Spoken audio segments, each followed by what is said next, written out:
tipos de lesiones, las lesiones renales agudas y las lesiones renales crónicas, ¿sí? Bueno, ¿qué podemos decir de la lesión renal aguda?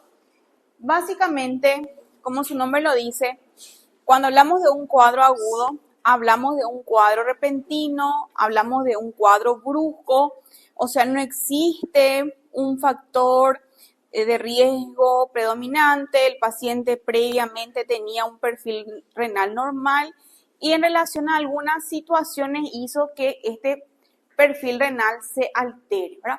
Normalmente estos cuadros, cuando son identificados y tratados a tiempo, son potencialmente reversibles. De ahí la importancia de hacer el diagnóstico y tratamiento oportuno. Entonces, ¿qué tenemos como datos laboratoriales? Vamos a tener aumento de la concentración del nitrógeno ureico, el boom, que nosotros podemos calcular a partir de la urea plasmática, y también vamos a tener aumento de creatinina. Acuérdense de lo que vimos en la clase anterior, que la creatinina es inversamente proporcional al filtrado glomerular, o sea, cuanto más alto está la creatinina, más bajo está el filtrado glomerular.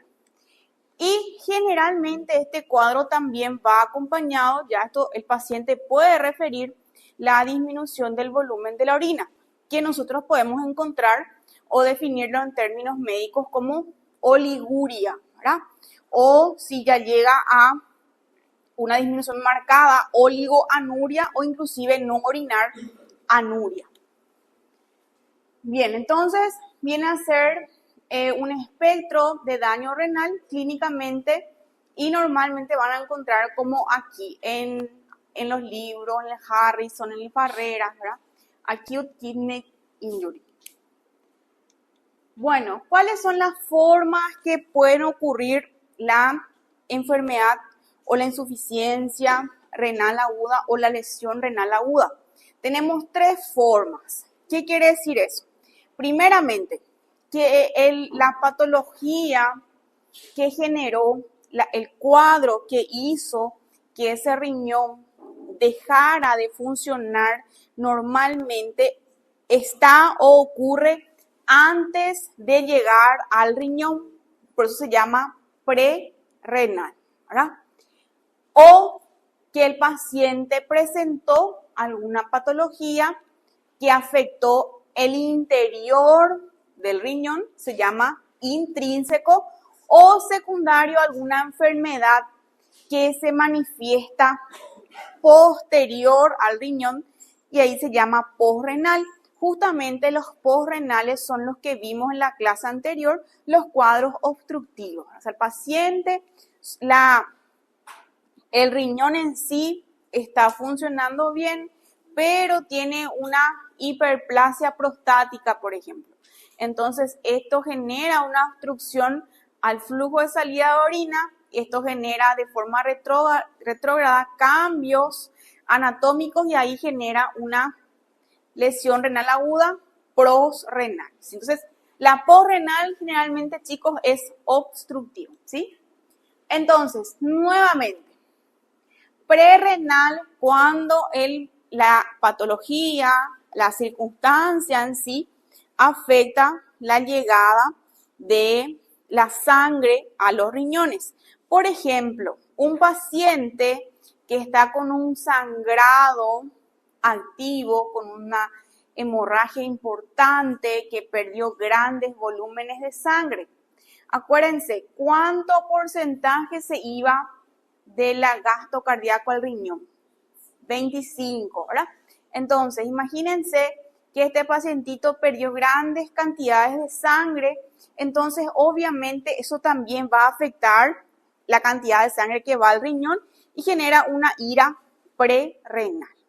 O, por ejemplo, las personas que tienen, esto se ve bastante, principalmente en los adultos mayores que son muy susceptibles a los cambios de volumen, o sea, deshidratación, qué sé yo, tenga náuseas, vómitos, deposiciones líquidas, o sea, que haga que pierda volumen, que no se haga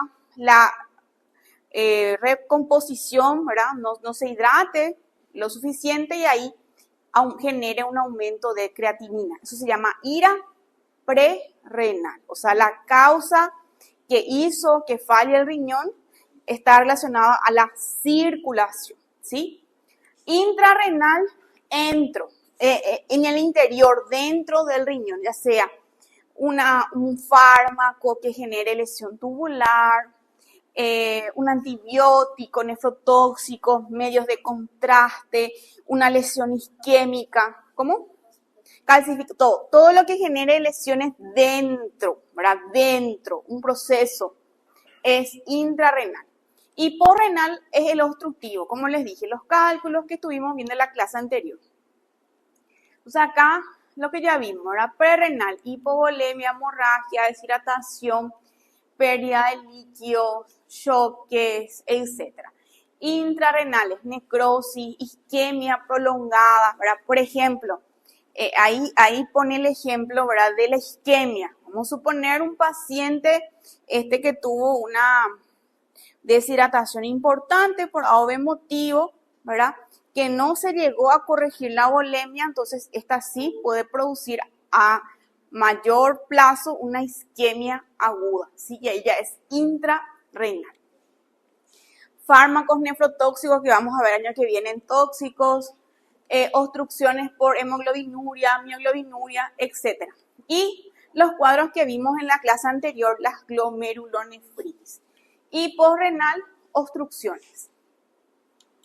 Y eso es todo, fácil. Bien, entonces acá nuevamente prerrenal, cuadros que cursen hipovolemia intrínseca. Acá vemos los tipos de lesiones que pueden ocurrir en el interior del riñón. Y posrenales son los cuadros obstructivos. Entonces, prerrenal, incremento del nitrógeno ureico secundario a un flujo inadecuado renal. Es la forma más común. Hipovolemia, bajo gasto, ¿verdad? Por ejemplo, también fármacos que interfieren en las respuestas autorreguladoras, AINES, ARA2, etc. O sea que, por ejemplo, vemos bastante, ¿verdad? En contexto de un paciente que, qué sé yo, tenía la presión muy alta, empezamos a ajustar su medicación, después ya estamos generando hipotensión, ¿verdad? Y ahí también ya genera hipovolumen. Entonces, estos generan cambios fisiológicos, hay constricción de los vasos renales y están actuando la angiotensina 2, la noradrenalina y la vasopresina. Normalmente esto, ¿verdad?, mejora con la restitución del volumen y si no mejora ya pasa a una isquemia medular que ya es parte de una necrosis tubular aguda. Entonces, eso sería, ¿verdad? Luego tenemos la lesión renal aguda o intrínseca, ¿verdad?, que es secundaria a sepsis, cuadros de isquemia o nefrotoxinas. En este caso, ¿verdad?, una de las formas más comunes está asociada a la septicemia, que sabemos que también va acompañado de una disminución del volumen. Entonces, esto también empeora el cuadro. Tenemos ya dos mecanismos ahí que están trabajando. Y también pueden generar afectaciones en los túbulos, generar inflamación y edema intersticial. Entonces, puede haber, ¿verdad?, un exceso en la dilatación de la arteriola eferente o también en el contexto del cuadro séptico puede haber una vasoconstricción por activación del sistema nervioso simpático. O sea, A o B son los mecanismos asociados a la lesión intrínseca por la septicemia. Entonces, puede haber un daño endoteliar por trombosis. Obviamente sabemos que en el contexto de una enfermedad, de un cuadro séptico, se liberan grandes cantidades de radicales libres y también acompañado de la activación de todo el mecanismo celular. Entonces tenemos afectaciones, tenemos una lesión en el contexto ahora de un cuadro isquémico, ¿verdad?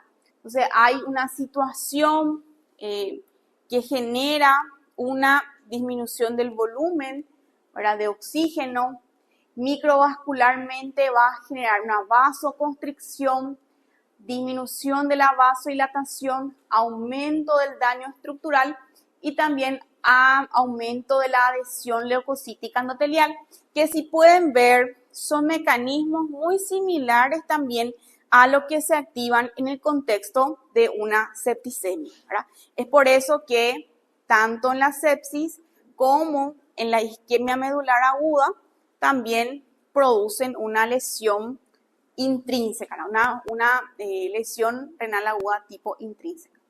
Después también pueden ser secundarios a daños tubulares, afección del citoesqueleto, apoptosis, obstrucción tubular y fuga retrógrada. O sea, ambos caminos generan un daño dentro del riñón. Otra forma también que solemos ver, esto principalmente en el contexto asociado al uso, ¿verdad?, de antibióticos, por ejemplo, específicamente son más comunes asociados a los aminoglucósidos que generan daño, ¿verdad?, en el interior de la nefrona, ¿verdad?, ya sean los túbulos, en el intersticio, vasos y sistema colector, ¿verdad? Entonces, como les dije, solemos ver vancomicina, ¿verdad?, la amikacina, después también solemos ver asociado a la anfotericina B, también es un fármaco muy nefrotóxico. Entonces, sustancias que generan daño, ya sea en el interior del glomérulo o en los túbulos principalmente. Que como les dije, vamos a ver el año que viene más profundamente. Entonces, ¿cuáles pueden ser las sustancias que pueden tener un efecto dañino para las nefronas? El contraste, ¿verdad? Específicamente, creo que ya les hablé también de este tema, ¿verdad? Hoy en día, con los contrastes que son más nefroprotectores, inclusive algunos nefrólogos ya no quieren ni que se mencione este tipo de nefropatía, ¿verdad? Porque dicen que no. Pero muchas veces en la parte, teniendo en cuenta la parte económica, ¿verdad?, entonces se siguen utilizando contrastes que tienen una mayor riesgo de nefrotoxicidad. Entonces sí, sigue siendo una forma, un elemento. Entonces, les dejo nomás porque capaz lean en los artículos, creo que este año salió, ¿verdad?, que los nefrólogos ya no quieren que ni se mencione esta entidad, pero es en relación a los últimos medios de contraste, ¿verdad? Pero muchas veces eso no está disponible para todos. Entonces, medio de contraste. O sea, siempre se sugiere si tenemos un paciente que ya tiene una afectación renal previa, qué sé yo, ya tiene una nefropatía diabética, ya tiene una creatinina de 2, por ejemplo, obviamente utilizar un contraste, ¿verdad?, que tenga menos riesgo de nefrotoxicidad. En fin, antibióticos, antineoplásicos, algunos productos tóxicos y algunas toxinas endógenas y también relacionados a derivados alérgicos. Y luego tenemos lo que ya les mencioné, que es la posrenal, que habíamos hablado en la clase anterior, en relación a los cuadros obstructivos, ¿verdad? Entonces, en este caso, la orina se forma. El problema no es en la formación de orina, no hay una afectación de la estructura, del parénquima renal en sí, de la nefrona. Sí, lo que pasa es, hay un bloqueo, ¿verdad?, al corriente, al paso de la orina. Esto genera un aumento de la presión hidrostática y ahí sí, de forma secundaria retrógrada, afecta la filtración glomerular. Y esto genera cambios funcionales o estructurales en cualquier punto de la pelvis u orificio de la uretra. Generalmente, ¿verdad?, para que sean marcados, deben afectar los dos riñones, por eso es que la causa más común es asociado a la hiperplasia prostática benigna, ¿verdad? Entonces, ¿qué pasa? En ese contexto, la lesión va a ser bilateral porque afecta las dos vías, ¿verdad? Distinto sería si, por ejemplo, tiene un cálculo renal en un unilateral, entonces probablemente el otro riñón va a seguir cumpliendo su función, ¿verdad? Entonces, es más común en cuadros bilaterales, ¿verdad? O también en esos casos. Bien, entonces, por ejemplo, obstrucción del cuello de la vejiga, trastornos prostáticos, como les dije, vejiga neurogénica o administración de anticolinérgicos. Normalmente una forma, ¿verdad?, de favorecer o volver a mantener el flujo de la orina es mediante la colocación de la sonda, ¿verdad? Pero sabemos que esto es pasajero, que tiene un límite, que también pueden servir como fuente de infección. Entonces siempre hay que tratar como algo pasajero ya en vistas a un tratamiento definitivo. La talla vesical, una cirugía prostática, etc. Son tratamientos paliativos, ¿verdad? Dime.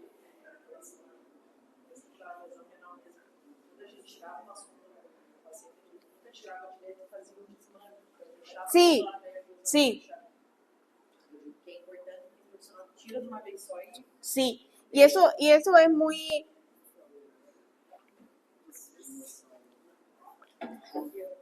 Hay gente o sea, normalmente solemos hacer, ¿verdad?, el ejercicio vesical para evitar el riesgo de tener globo, ¿verdad?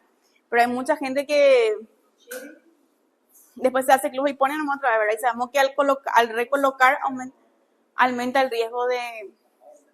O si no, se le colocan pañitos, todo para favorecer la diuresis. Bueno, entonces los cálculos renales, esto ya vimos en la clase anterior, ya sea en la pelvis, los uréteres, patologías prostáticas, obstrucción de la parte del meato, ¿verdad? A veces también pasa que se colocan las sondas, son traumáticas, después forman coágulos, ahí obstruye, es un desastre.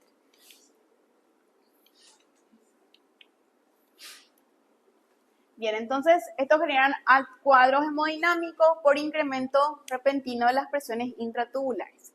Esto sí, me gustaría que atiendan bien lo que les voy a decir. Bueno, ya vimos entonces cómo pueden ser las lesiones renales agudas. Prerrenal, intrarrenal y posrenal, ¿ok?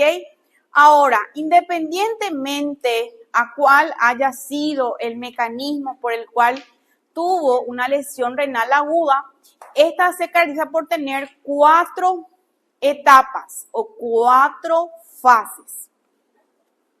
Tenemos una fase inicial que viene a ser el momento en el cual tuvo la lesión, ya sea intrarrenal, posrenal, prerrenal. Luego tenemos una fase, tenemos la fase oligúrica, ¿verdad? ¿Qué quiere decir eso? Que el paciente va a tener la clínica resultante de esta lesión, o sea, el paciente va a empezar a orinar poco. ¿Y cuánto es poco? Poco es 500 ml en 24 horas, 250 ml en 24 horas, pues hablamos de oligoanuria. Bueno, seguidamente, si nosotros hacemos el tratamiento pertinente, ya sea si está deshidratado, le colocamos hidratación, si es una lesión intratubular, hidratación, si es un cuadro obstructivo, le colocamos la sonda, inicia la tercera fase, que es la fase diurética. ¿Qué quiere decir eso? Que el paciente va a tener una poliuria. ¿Qué quiere decir eso? Que es haber orinado 250, 524 horas, va a orinar 3000. ¿Entienden? Y eso nosotros, ustedes, excelentes alumnos, todos 15 para mí. Sí. No, es maldad, es de verdad, yo confío en ustedes, yo siempre les digo eso, yo confío en ustedes, ¿verdad? Entonces ustedes, a partir de ese momento, tienen que saber que estamos dentro de la fase poliúrica, ¿entiendes? O sea, no se van a asustar, van a saber, quiere decir que ahora está en la fase diurética, en la fase poliúrica. ¿Cuál es el cuidado a tener en ese momento? Exactamente.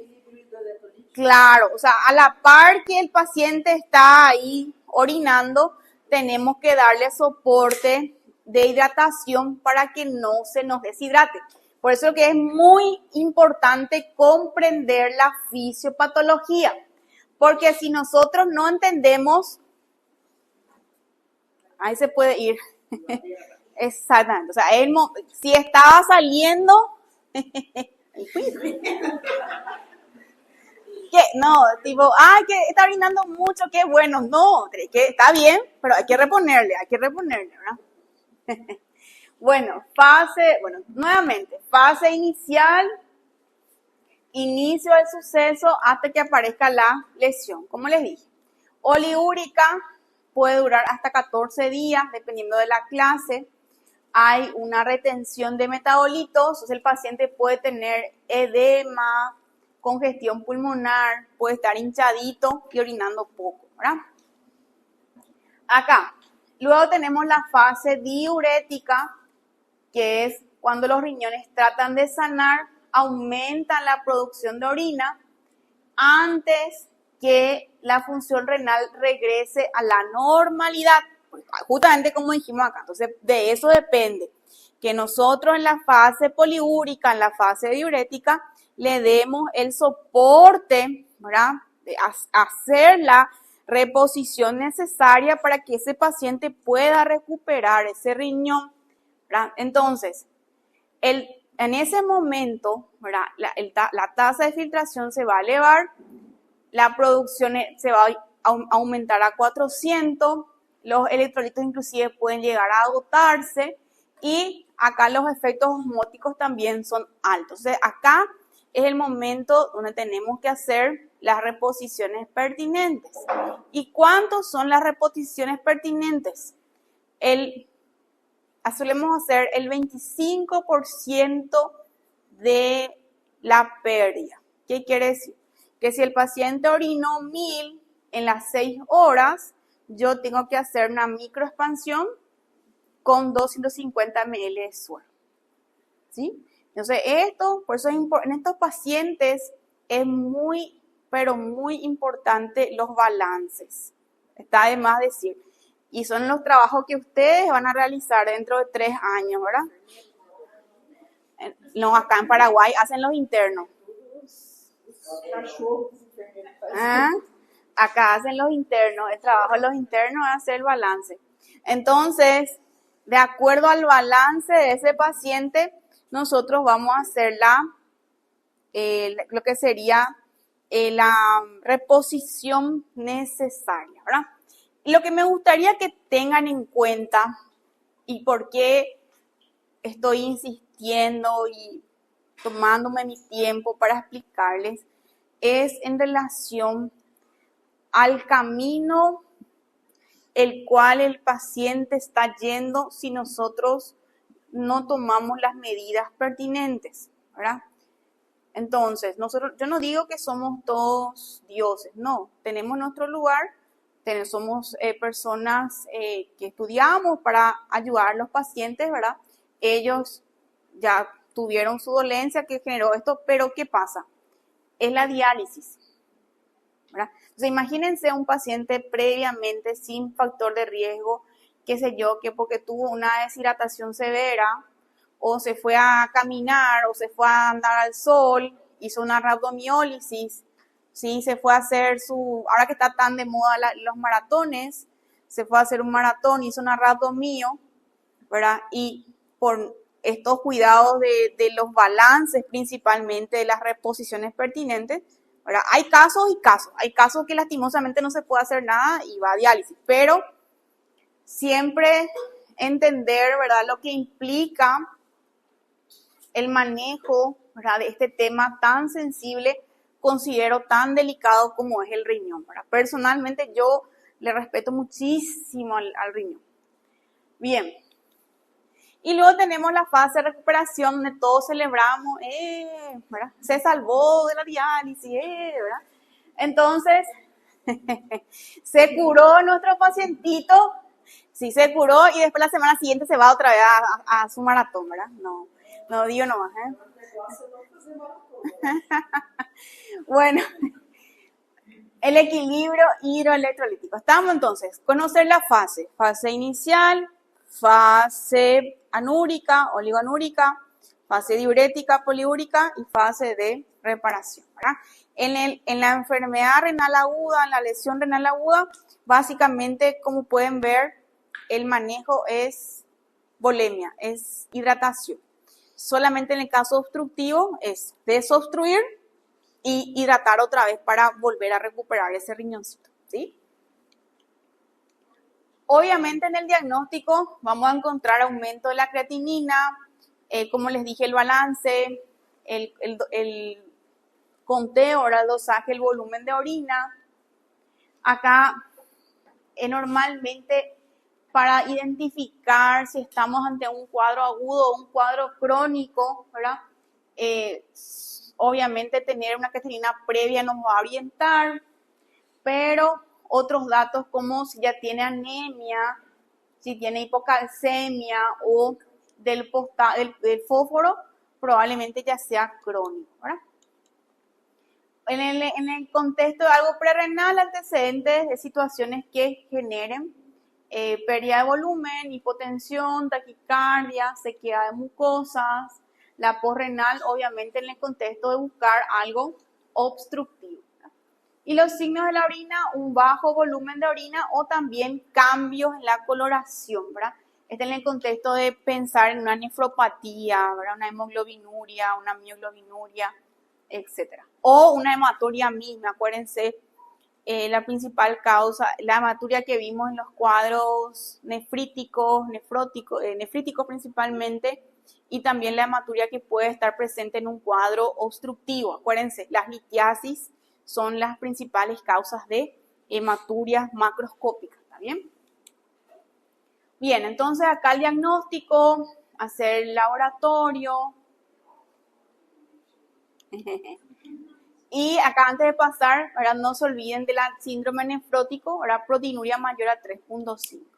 Y ahí sí la enfermedad renal crónica, tiernito. Pero nada tierno te diré.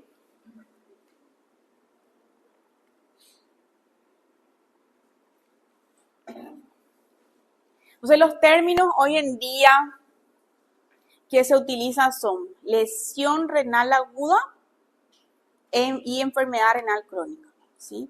Ese es lo ideal. Antes pues decían insuficiencia renal aguda, ¿no? Hoy es lesión renal aguda y enfermedad renal crónica, ¿sí? Bueno, entonces, lo primero que tenemos que decir es cuándo nosotros vamos a definir que estamos ante una enfermedad renal aguda, crónica, perdón.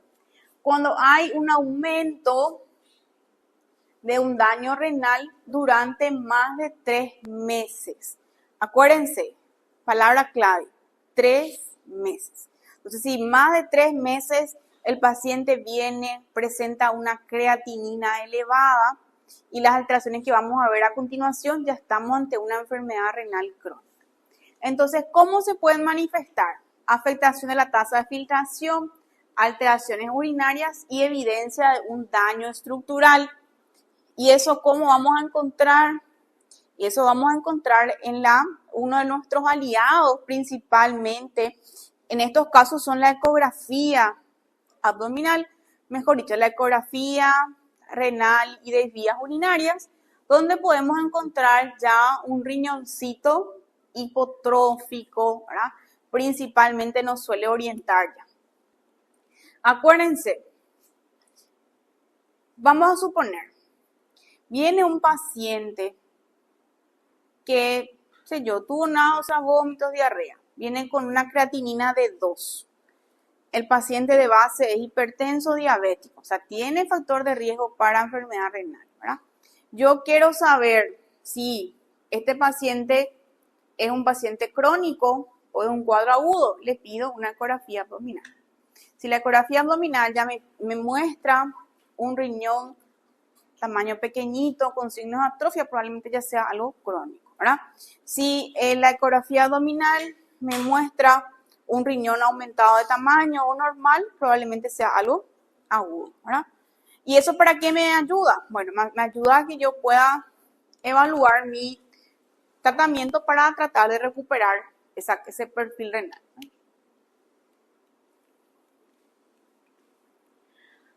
Ay, me encanta. Bueno, chicos, este cuadro es el tema examen de la final. Les presento la pregunta 20 de la fila 14. ¿Ah? Sí.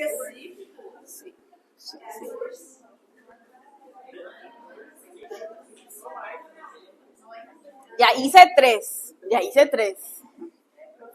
11 más nomás ya es. 11 más. No, pero ¿dónde está mi paciente? ¿Dónde está mi alumno? La que hizo 30 la vez pasada. Nah.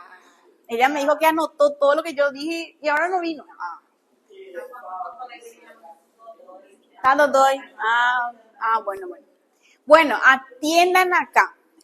Chicos, si ustedes entienden ahora, tienen la vida de renal, la vida de patologías renales, no, por favor, no le deseo a nadie eso. Salvado. Bueno, tenemos entonces un paciente que ya tiene una enfermedad renal crónica instaurada. ¿Cuáles son la clínica o la fisiopatología de todas las manifestaciones que ese paciente va a tener? Entonces, primeramente, obviamente, ese riñoncito ya no está trabajando bien, ya no está filtrando lo que tiene que filtrar, va a haber retención de sustancias, específicamente sodio y agua. Entonces, automáticamente se retiene sodio, sube la presión. Se retiene agua, se hincha. Fáciles. Entonces, primer punto. En relación al sodio y el agua vamos a tener hipertensión, edema. Fácil, ¿verdad? Que los dos juntos, obviamente ahí, haciendo cositas, van a generar ICC en ese paciente, ¿verdad? Una hipertensión de larga data, una retención de líquido, el corazón no va a aguantar, ICC. Claro, BNP para evaluar y hacerle su medicación pertinente. En cuanto al potasio, ¿qué va a pasar? También no se va a eliminar, se va a quedar ahí, no puede salir, quiere salir pero no puede, porque la puerta ya no funciona bien. Entonces va a haber aumento en el potasio, hipercalcemia, ¿sí? O hiperpotasemia, como quieran.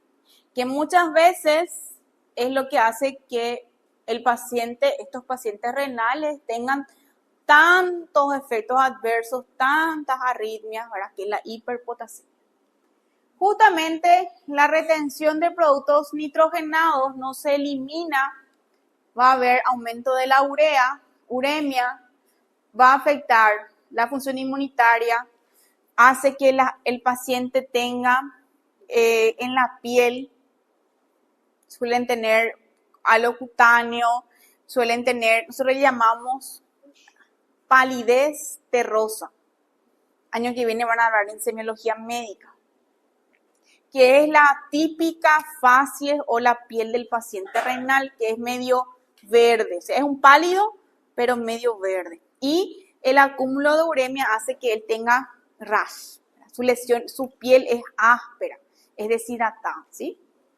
También la uremia puede causar pericarditis, hace que pueda tener hemorragia digestiva, puede causar deterioro neurológico y también puede causar disfunción sexual. Todo esto por la uremia. También pueden causar afectaciones de la sangre y es lo que hace que ellos tengan tanta favorecimiento para los sangrados. Sabemos que en el riñoncito se forma la eritropoyetina, que es imprescindible para la formación de nuestra médula ósea. Entonces el paciente va a tener anemia. ¿Qué tenemos que hacer nosotros para ayudarle a ellos? ¿Qué le vamos a indicar? También, no, necesariamente no, ¿verdad? Lo que le vas a pedir es, le vas a indicar eritropoyetina para que ellos puedan seguir produciendo, ¿verdad? Después, acidosis, cuando se afecta la vitamina D, osteodistrofias, hipocalcemia e hiperparatiroidismo. Este es tema de examen, chicos. Ya les adelanto.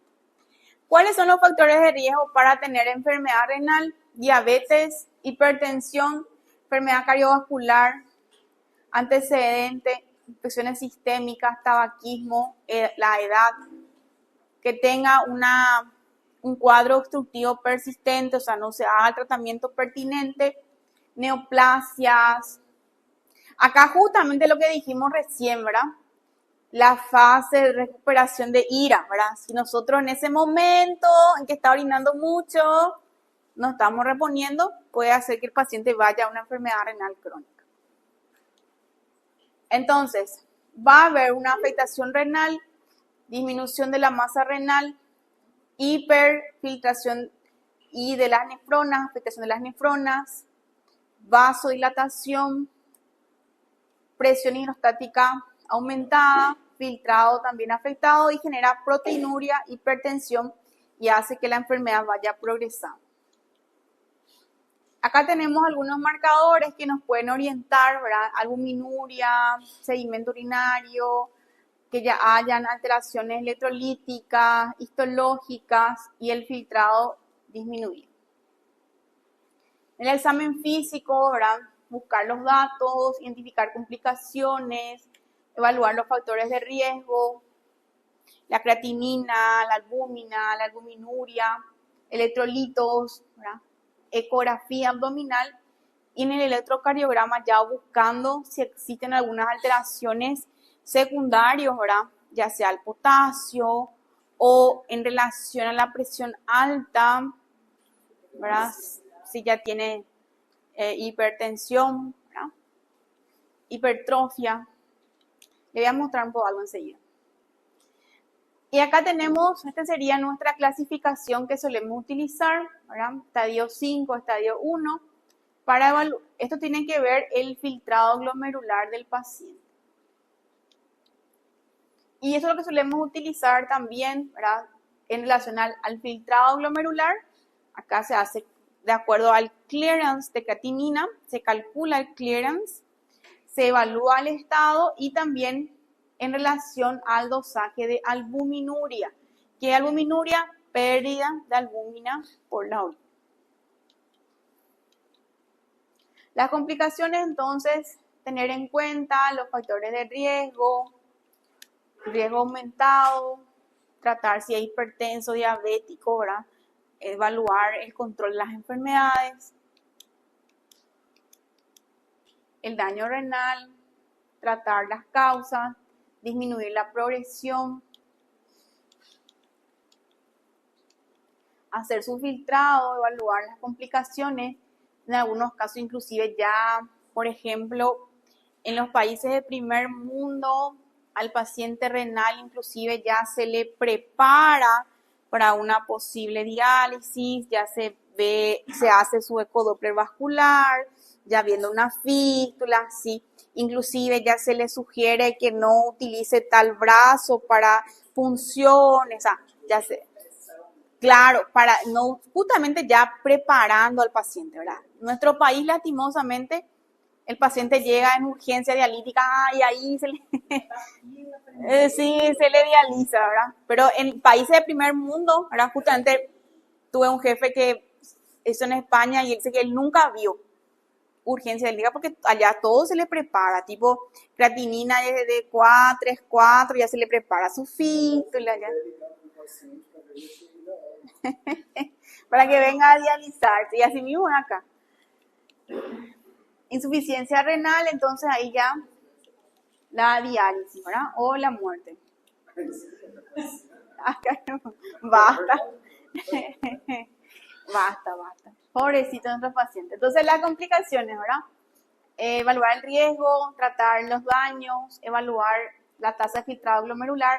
Ahí, por ejemplo, chicos, ¿verdad? Es muy interesante. Siempre cuando tengamos ya un paciente, ajustar la medicación, evitar drogas nefrotóxicas, sugerir que deje de tomar tantos AINES, ¿verdad? Etcétera, etcétera. para ir viendo. Y por sobre todas las cosas, ¿verdad? Yo veo bastante de insistir en el control de las enfermedades que le llevaron a eso. ¿Qué digo? O sea, si un paciente que ya está con una tasa de filtrado glomerular disminuida y no estamos controlando la presión, no estamos haciendo nada, porque eso es lo que le va a llevar o que la enfermedad progrese. Lo mismo con la diabetes, ¿verdad? O sea, siempre tenemos que tratar de tener nuestras metas, nuestro objetivo y insistir. Pero siempre la salvedad que nosotros somos médicos, orientamos, nuestra misión es educar al paciente, informar de los riesgos, pero ellos son los que deciden realmente si sí o si no.